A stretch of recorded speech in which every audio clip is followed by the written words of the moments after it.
Today we're going to talk about how many solutions an equation can have. So, how many solutions? How many solutions? There are 3 different types of solutions. Let's write this down. We have one solution. We have no solution. And we have infinitely many solutions.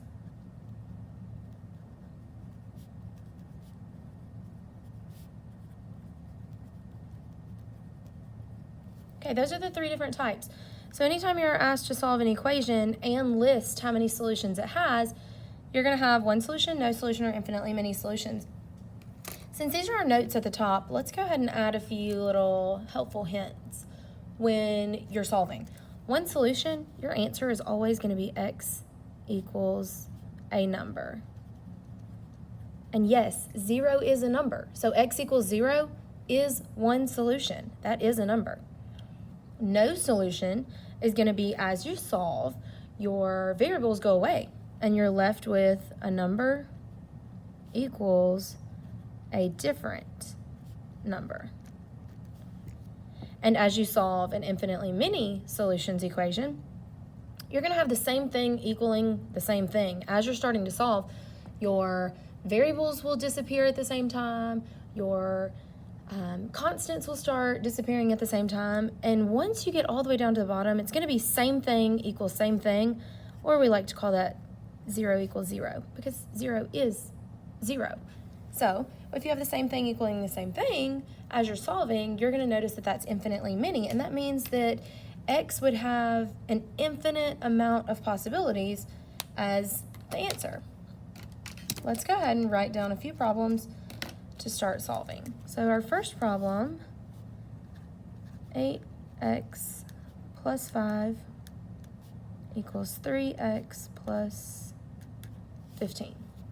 So the first thing we're going to do is we're going to subtract 3x on both sides. That leaves us with 5x plus 5 equals 15. Now subtract 5 on both sides to get your constants to the other side. 5x equals 10. When I solve this by dividing by 5, I notice that x equals 2. X equals 2 is my answer. There's only one number that would plug into this problem and would work, and that answer is 2. So that would be one solution. One solution works for this problem. Now let's look at a different problem using some of the same numbers to see if you can spot that difference in no solution versus a one solution. So one solution, I was able to get my variable equaling one specific number. Let's use 8x plus 5 equals 8x plus 15. You should already notice that the 8x is the same on both sides. So once I subtract my variable on both sides, that variable disappears. Well, 8x minus 8x, that disappears. There's no x there. So 5 equals 15. Can 5 equal 15? No, 5 is not 15. If you're unsure, subtract on both sides. Now you're left with 0 equals 10. Again, can 0 equal 10? No. So no solution. This simply means that there is not any answer in the world that could go in for x to make this particular equation true. You should notice, because 8x is there and 8x is there, you should be able to notice immediately that's going to cancel out and I'm going to be left with 5 equals 15. And let's do an example of the last one, infinitely many solutions. Infinitely many solutions. Let's go ahead and use 8x plus 5 equals 8x plus 5. So, based on the information above, infinitely many solutions is going to be 0 equals 0. Everything cancels out. You should notice 8x plus 5 is the same thing, 8x plus 5.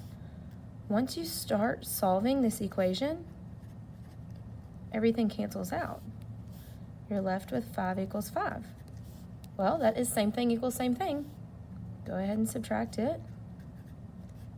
0 equals 0. Anytime everything on both sides, the left and the right, cancels out, you're left with 0 equals 0. Same exact thing equals same exact thing.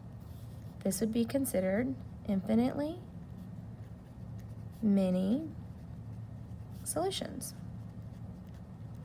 And that's your answer, those words, infinitely many solutions.